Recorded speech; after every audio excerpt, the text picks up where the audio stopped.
So good morning everyone. For stigma against tuberculosis and Awareness among my community to build stigma. నుంచి 24వ తారీఖు వరకు world TB week awareness గా జరపబడుతుంది. World TB day 24th March ప్రతి సంవత్సరం జరపబడుతుంది. ఇది ఎందుకంటే క్షయవ్యాధి గురించి అవేర్నెస్ క్రియేట్ చేయడానికి. క్షయవ్యాధి గురించి అపోహలు చాలా ఉంటాయి ప్రజలలో. ప్రపంచవ్యాప్తంగా ఉన్న కేసులలో మూడవ వంతు కేసులు మన భారతదేశంలోనే ఉన్నాయి. ఈ జబ్బు కంప్లీట్లీ క్యూరబుల్, ట్రీట్మెంట్ చేస్తే కంప్లీట్ గా నయమైపోతుంది. దానివల్ల ఇబ్బంది పడుకుంటా ఉంటారు. ఇది ట్రీట్ చేయకపోవడం వల్ల వేరే వాళ్ళకు జబ్బు చోకడము, financial loss to the family and చాలాసార్లు కొంతమంది చనిపోతుంటారు కూడా. సో అందరు కూడా దగ్గు, జ్వరము, నైట్ స్వెట్స్ ఇలాంటి సిమ్టమ్స్ ఉన్న వాళ్ళు మోర్ దెన్ 2 weeks దగ్గరున్న హెల్త్ కేర్ ఫెసిలిటీని సంప్రదిస్తే దాన్ని డయాగ్నోస్ చేయడము, ట్రీట్ చేయడంలో చాలా దోహదపడతారు. దీంట్లో ప్రతి ఒక్క పౌరుడు కూడా పార్టిసిపేట్ చేసి టీబీని ఎలిమినేట్ చేయడానికి మనము అందరు కూడా కలిసి పనిచేయాలి. టీబీ అసోసియేషన్ ఆఫ్ ఇండియా మరి ఐఎంబీ కూడా ఈ యాక్షన్ అగైన్స్ స్టిగ్మా, టీబీ వల్ల ఏవైతే అపోహలు అంటే టీబీ వస్తే నాకు ఇది అవుతుంది, అది అవుతుంది, టీబీ ఇంకో వాళ్ళకి వస్తుంది అని రకరకాల అపోహలు ఉంటాయి. ఇవన్నీ కూడా దీన్ని ఎరేజ్ చేయడానికి ఈ యాక్షన్ అగైన్స్ స్టిగ్మా అన్నది కార్యక్రమం జరపబడుతుంది. ఇవాళ రాజశేఖర్ గారు మనతో వచ్చారు. ఈయన కూడా ఇలాంటి కార్యక్రమాలు వెళ్ళినప్పుడు దీని గురించి ప్రమోట్ చేసి టీబీ స్టిగ్మా లేకుండా చేస్తే మనము వ్యాధిని నిర్ధారించడానికి అందరూ దోహదపడతాం. చూపించుకోవాలి, ఎందుకంటే ఎంత అర్లీగా డయాగ్నోజ్ చేస్తే అంత ఈజీగా ట్రీట్మెంట్ అయిపోతుంది. కానీ ప్రాబ్లం ఏమవుతుందంటే టీబీ అనగానే మన ప్రజలలో ఒక అపోహ దాని గురించి. సో టీబీ ఉందంటే వేరే వాళ్ళు మనల్ని వెలివేస్తారు, ఇంట్లో వాళ్ళే మన పక్క కూర్చోరు, వర్క్ ప్లేస్లో కూడా మనల్ని దూరంగా పెడతారన్న దాంతో ఎవరు కూడా బయటికి చెప్పరు. ఇప్పుడు వేరే జబ్బులు వస్తే నాకు టీబీ ఉంది, నాకు షుగర్ అని ఎవరు చెప్పరు. ఇప్పుడు అదే బీపీ షుగర్ ఉంది అనుకోండి, బీపీకి మందులు వాడుతున్నారు, షుగర్ మందులు వాడుతాను చెప్తారు, నాకు అలర్జీకి మందులు వాడుతున్నా అంటారు. క్షయవ్యాధి ఎట్లా అంటే ఎప్పుడో సంవత్సరాలకు మనకున్న ఈ మిస్కన్సెప్షన్స్ వల్ల చాలా ఇబ్బంది పడుతుంటారు. ఎస్పెషలీ ఫీమేల్స్లో వచ్చినప్పుడు, ఇప్పుడు చాలాసార్లు ఫీమేల్స్లో వచ్చినప్పుడు యంగర్ ఏజ్ గ్రూప్లో వస్తుంది. ఇప్పుడు పెళ్లికి ముందు కానీ పెళ్లి తర్వాత కానీ. సో అలాంటప్పుడు వాళ్ళు ట్రీట్మెంట్ ప్రక్రియలో మ్యారేజ్ ఉందనుకోండి, వీళ్ళు ట్రీట్మెంట్ ఆపేస్తారు. కొత్త ఇంటికి వెళ్ళిన తర్వాత వాళ్ళు ఏ మందులు వాడతారు ఏదో అంటారండి. ఇప్పుడు టీబీ ఉందంటే ఎవరు చేసుకోరు. సో రకరకాల మిస్కన్సెప్షన్స్ ఉంటాయి. ఈవెన్ డాక్టర్స్లో కూడా కొన్ని స్పెషాలిటీస్ అంటే వాళ్ళు ఎక్కువ ట్రీట్ చేయరు, కానీ ఒక డాక్టర్ ట్రీట్ చేసినప్పుడు నా ఎగ్జాంపుల్ చెప్తాను. ప్రీవియస్లీ మా కోలీ కన్సల్టెంట్ ఒక ఆయన మెనీ ఇయర్స్ బ్యాక్ చేయించి ఒక 2 ఎడ్యుకేషన్లు పడుతుండే. అంటే టీబీ ట్రీట్ చేస్తారు డాక్టర్, ఆయనకు ఉందేమో మాకు వస్తుందేమో అని. అంటే అట్లా ఉంటుంది మిస్కన్సెప్షన్ అన్నది. ఇక డాక్టర్స్లో ఎట్లుంటే కామన్ మ్యాన్లో ఎట్లుంటుంది? Simple diagnosis. టీబీ అన్నది డయాగ్నోస్ చేయడం చాలా ఈజీ. సాధారణంగా అన్నిటికంటే కామనెస్ట్ ఆర్గన్ బాడీలో ఊపిరితిత్తుల తర్వాత లింఫ్ నోడ్స్, అంటే మనకు నార్మల్గా ఉంటాయి, ఎనీ ఇన్ఫెక్షన్లో పెరుగుతాయి అవి లింఫ్ నోడ్స్. ఈ టీబీ వస్తే వేరే వాళ్ళకి దానివల్ల ఏబీ వ్యాధి సోకదు. ఈవెన్ ఈ లంగ్స్లో ఉన్న టీబీ కూడా మందులు స్టార్ట్ చేస్తే 2-3 వారాలలో వాళ్ళకి ఇన్ఫెక్టివ్ ఉన్నా కానీ వేరే వాళ్ళకి ఇన్ఫెక్షన్ సోకకుండా ఉంటుంది. సో ఇవన్నీ తెలియకుండా మనము చాలా పేషెంట్లను ఇబ్బంది పాటు అవుతూ ఉంటారు. వర్క్ ప్లేస్లో ఇప్పుడు టీచర్కి వచ్చింది అనుకోండి, టెక్నికలీ మనం ఒక 2-3 weeks లీవ్ ఇవ్వాలి. వాళ్ళు చెప్పాలంటే భయపడతారు, ఎక్కడ జాబ్ తీసేస్తారని చెప్పి. సో ఇప్పుడు టీచర్కి పాజిటివ్ ఉండి చిన్న క్లాస్ రూమ్లో పిల్లల క్లాస్ చెప్తారు అనుకోండి, పిల్లలు easily are prone for infections. ఇప్పుడు మనం ఏం చెప్తామంటే, ఇప్పుడు డయాగ్నోస్ చేసినప్పుడు సింపుల్గా ఫస్ట్ 2 to 3 weeks మాస్క్ పెట్టుకోండి, మందులు వాడండి, మీ వల్ల వ్యాధి వేరొకటి సోకదు. ఇప్పుడు కాఫ్ ఎటిక్విటీ, కోవిడ్ అప్పుడు దగ్గు వచ్చినప్పుడు చేయి పెట్టుకుంటూ అడ్డము, మాస్క్ పెట్టుకుంటూ అన్నాం. ఏ జబ్బుకైనా కానీ ట్రాన్స్మిషన్ రాకూడదు అని అంటే కాఫ్ ఎటిక్విటీ, దగ్గు వచ్చినప్పుడు టిష్యూ వాడడము, సడన్గా వస్తే చేయడం పెట్టుకోవడము, మాస్క్ పెట్టుకోవడము, ఈ సింపుల్ మెజర్స్తోని ఏదైనా కానీ ట్రాన్స్మిసిబుల్ డిసీజ్ని మనం ఈజీగా అరికట్టచ్చు. టీబీకి మందులు ఉచితంగా ఉన్నాయి. గవర్నమెంట్ చాలా ఉన్నతమైన మందులు ఫ్రీగా ఇస్తుంది. మినిమం డ్యూరేషన్ 6 months ఉంటుంది. 6 months వాడితే cure rates are more than 95%. Problem ఏమవుతుందంటే సరిగ్గా అవగాహన లేక కొద్ది రోజులు మందులు వాడి బాగానే ఉన్నామని ఆపేస్తారు. ఇలాంటి వాళ్ళల్లో మళ్ళీ జబ్బు తిరుగుబడిందంటే చాలా తీవ్రంగా వస్తుంది. అదే ప్రక్రియలో డ్రగ్ రెసిస్టెంట్ టీబీ కూడా రావచ్చు. అంటే స్టాండర్డ్గా ఉండే టీబీ 80-85% డ్రగ్ సెన్సిటివ్ టీబీ, అంటే సాధారణంగా వాడే ఫస్ట్ లైన్ మెడికేషన్తో 6 months వాడితే తగ్గిపోతుంది. ఇది ఒకవేళ డ్రగ్ రెసిస్టెంట్ అయింది అనుకోండి, దీని డ్యూరేషన్ ఆఫ్ ట్రీట్మెంట్ చాలా ఎక్కువగా ఉంటుంది. ప్రీవియస్లీ 18 months ట్రీట్మెంట్ ఉంటుండే, దాంట్లో 6 months డైలీ ఇంజెక్షన్స్, అది కూడా intramuscular injections. So 6 months injections తీసుకోవాలంటే చాలా బాధాకరమైంది ఎవరైనా కానీ. సో మనకు తీవ్రత ఉన్నప్పుడు మనం వెళ్ళి దాన్ని డాక్టర్ చూపించుకోవాలి. డాక్టర్ ఎగ్జామిన్ చేసి డిసైడ్ చేస్తారు మీకు వేరే సిమ్టమ్స్ ఉన్నాయా, టీబీ లక్షణాలు కనపడుతున్నాయి అనుకోండి, ఒక ఎక్స్రే అడుగుతారు, లేదు తెవడ వస్తుందంటే తెవడ పరీక్ష చేపిస్తారు. ఇప్పుడు గవర్నమెంట్ హాస్పిటల్స్లో ఎక్స్రే ఫ్రీగా అవుతుంది, మీకు తెవడ పరీక్షలు ఫ్రీగా అవుతాయి. If you're going to private hospitals, వాళ్ళు కూడా డాక్టర్స్ ట్రీట్ చేస్తారు, చూస్తారు. So diagnosis is very easy. Only thing is appropriate టైంలో పేషెంట్ ఉన్న ఫెసిలిటీస్కి అప్రోచ్ కావాలి. పేషెంట్ వెళ్ళని పక్షంలో మనం చుట్టుపక్కల ఎవరైనా దగ్గుతున్నారంటే మనం చెప్పాలి. ఇప్పుడు మన ఇంట్లో ఎవరో ఉన్నారు, వాళ్ళు చెప్పాలి మీరు వెళ్ళి చూపించుకోండి. మన చుట్టుపక్కల ఎవరో వర్క్ ప్లేస్లో ఉన్నారు, మీకు సిమ్టమ్స్ ఉన్నాయి, ఒకసారి చూపించుకోండి, ఏదైనా ఉంటే బయటపడుతుంది చెప్పి. సో అవగాహన ఇది అయ్యి ఉండొచ్చు అని కనుక్కొని ఉందనుకోండి, మందులు వాడితే తగ్గిపోతుంది. ఇప్పుడు మందులు వాడితే వితిన్ 3 to 4 weeks అన్ని సిమ్టమ్స్ తగ్గిపోతాయి. పేషెంట్ యాక్చువల్లీ ఫీల్ నార్మల్ అయిపోయినా, కానీ ఏంటంటే ఈ బ్యాక్టీరియాకి వేరే బ్యాక్టీరియాకి తేడా ఏంటంటే, ఇవి మందులు స్టార్ట్ చేసిన 2 monthsలో 90% చనిపోతాయి. అది మిగతా 10%ని ట్రీట్ చేయడానికి అనదర్ ఎక్స్టెండెడ్ 4 months వాడడానికి.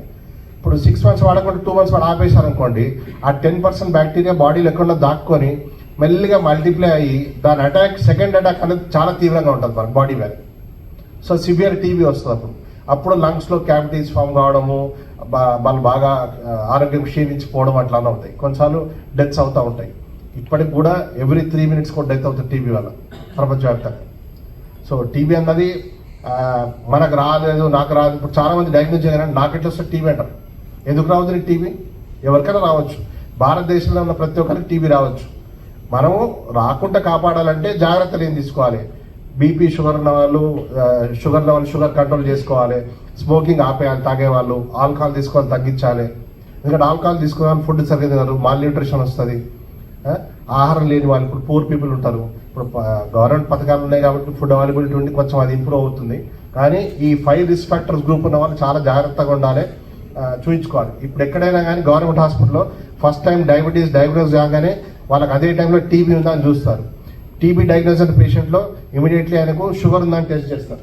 So these are all being done. ఇప్పుడు ప్రోగ్రామ్స్ ఎట్లా ఉన్నాయంటే మనకు తెలిస్తే cost wise is not a factor. ఇప్పుడు సార్ అన్నట్టు అందరు టీబీ పేషెంట్లకు డయాగ్నోసిస్కి ప్రతి హెల్త్ సెంటర్లో ఫెసిలిటీస్ అందిస్తున్నాం.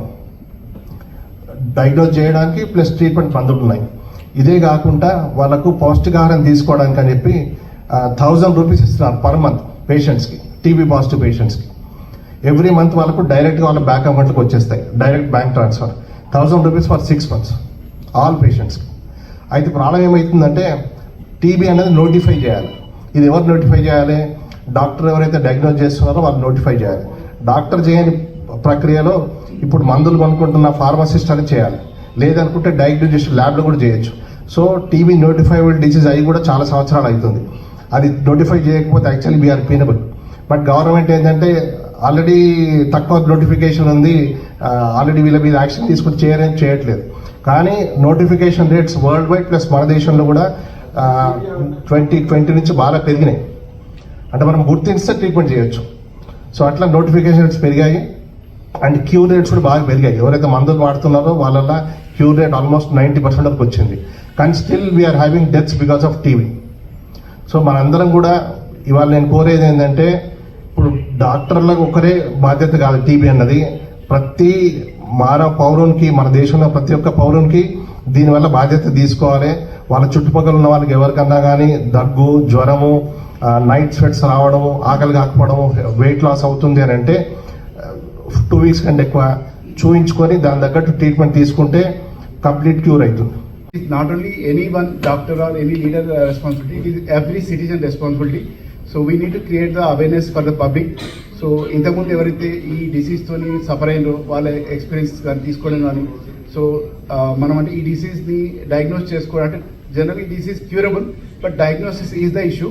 చాలా మంది ఏంటంటే డయాగ్నోస్ అయితే ఇట్లా సొసైటీలో తిరగడం కష్టం, ఒకవేళ పాజిటివ్ ఉండే చెప్పుకోవడం కష్టం కాబట్టి దాన్ని అంటే చాలా వరకు డయాగ్నోస్ చేసుకున్న వాళ్ళు కూడా ఇరెగ్యులర్ మెడికేషన్ వల్ల సో దాన్ని ఇంకా అంటే డిసీజ్ ప్రోగ్రెస్ కావడం కానీ, సో ఇవన్నీ మన అవేర్నెస్ క్రియేట్ చేస్తే దాన్ని ఈజీగా మనం ఈ డిసీజ్ని ఎలిమినేట్ చేయొచ్చు. సో దీనికోసమని అందరి సహకారం అవసరం. సో ఈరోజు మనం ఈ 24th of March world TB day సందర్భంగా ఈ awareness 1 week program we are conducting. So all these awareness programs, so please spread the, I am requesting all the press people to spread the, everyone to reach all these, how to diagnose, what to do, what not to do, everything. So already doctor explained everything. So thank you so much once again. ఇది చాలా important అది, ఎందుకంటే tuberculosis అనేది నేను ఇప్పుడే చెప్పిన ప్రతి ఫ్యామిలీలో ఎవరెవరు దానికి అట్రాక్ట్ అయి ఉంటారు ఇప్పటివరకే. సో బేసికల్గా ఫుడ్ విషయంలో జాగ్రత్త తీసుకోమని చాలాసార్లు మేము ఎవరైనా ఇష్యూస్ వచ్చినప్పుడు మేము సార్ దగ్గరికి వచ్చినప్పుడు, సార్ల వాళ్ళ దగ్గరికి వచ్చినప్పుడు ఫుడ్ విషయంలో చాలా క్లియర్గా మాకు చెప్తున్నారు. హెల్దీ ఫుడ్ తీసుకోవడం వల్ల కూడా ఇవన్నీ దూరం అవుతాయి. నేను యూకేలో ఉన్నప్పుడు నా ఫ్రెండ్కే ట్యూబర్క్లోసిస్ వచ్చింది. హైదరాబాద్ వచ్చి వెళ్ళిపోయాడు, ట్యూబర్క్లోసిస్ వచ్చింది, మందులు వాడుతున్నాం, బట్ అది చాలా తీవ్రంగా వెళ్ళిపోయింది. కాలే ఒక 8 రోజులు హాస్పిటల్ అడ్మిట్ చేయాల్సి వచ్చింది. మేమే అందరం పోయినాం. We're worried. ఇప్పుడు సార్ అన్నట్టు discrimination, everywhere there is a discrimination. Women discrimination, medical discrimination, ప్లేట్లు సపరేట్ పెడతారు. ఇవన్నిటిని కూడా ఎట్లా తీసుకురావాలి అనేది మీరే చెప్పాలి సార్. ఇవన్నీ కూడా చాలా important issues. Anyhow tuberculosis eliminate కావాలి. ఈ దేశం నుంచి ట్యూబర్క్లోసిస్ అనొద్దు. నేను చాలా గమనించిన బయట దేశాల నుంచి వచ్చిన పిల్లలలో చాలా మందికి ఎందుకో ట్యూబర్క్లోసిస్ వస్తుంటది. నాకు అది అర్థం కాలేదు. మరి అది ఎందుకు వస్తుంది అనేది ఇప్పటికీ I been talking to Sudhir Prasad గారు on this issue every time, but still I don't understand ఎందుకు వస్తుంది అనేది ఇప్పటివరకు అంత తెలియట్లేదు. బట్ ఎనీహౌ అందరం కూడా హెల్తీగా ఉండాలి. ఈ ట్యూబర్క్లోసిస్ మీద అవగాహన ఖచ్చితంగా నా వంతు సాయంగా ఎక్కడ నాకు అవకాశం దొరికినా ఖచ్చితంగా నేను చెప్తా. మీరు కూడా నాకు ఒక ప్యాంప్లెట్ రూపకంగా ఇవ్వండి సార్. మేబీ మీ హాస్పిటల్ లోగోతోనే ఉండొచ్చు, I don't mind. Actually end of the day కొందరికి మంచి జరగాలంటే ఎవరో ఒకరు ప్రమోట్ చేయాలి, ఎవరో ఒకరు మార్కెటింగ్ చేయాలి.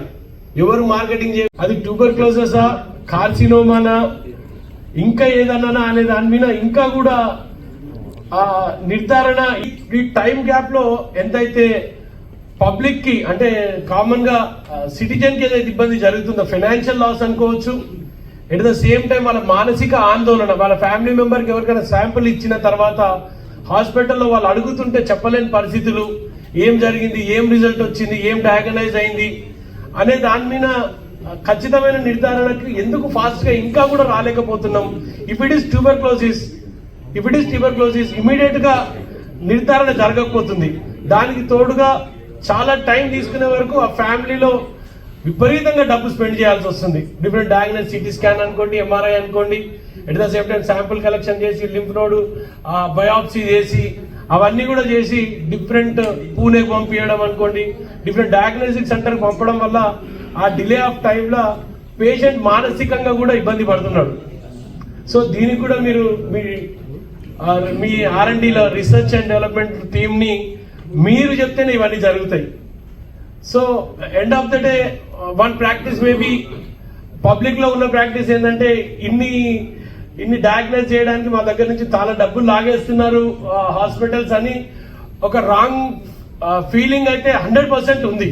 అది రాంగ్ ఫీలింగే కావచ్చు, కొన్ని హాస్పిటల్స్ చేస్తున్న నిర్వాహకం కూడా కావచ్చు. రీసెంట్ గా మనం కిడ్నీ రాకెట్ కూడా చూసినాం, మన ఏరియాలోనే జరిగింది. వెరీ అన్ఫార్చునేట్ దానికి కూడా. కానీ ఇలాంటివన్నీ కూడా మీలాంటి పెద్ద పెద్ద డాక్టర్లు, basically we being a citizen, we believe doctor as God. We believe every patient who admits in a hospital, doctor వచ్చిపోయిందా, అన్లెస్ అంటిల్ వాళ్ళకి ఆ డాక్టర్ నర్స్ వచ్చి చెప్పినా కూడా సాటిస్ఫై గారు. ఎవరైతే ట్రీట్ చేస్తారో ఆ డాక్టర్ వచ్చిపోయిన తర్వాతనే డిశ్చార్జ్ అని రాసిన తర్వాత అప్పుడు అమ్మ దేవుడు బతికించిండ్రా నాయన అని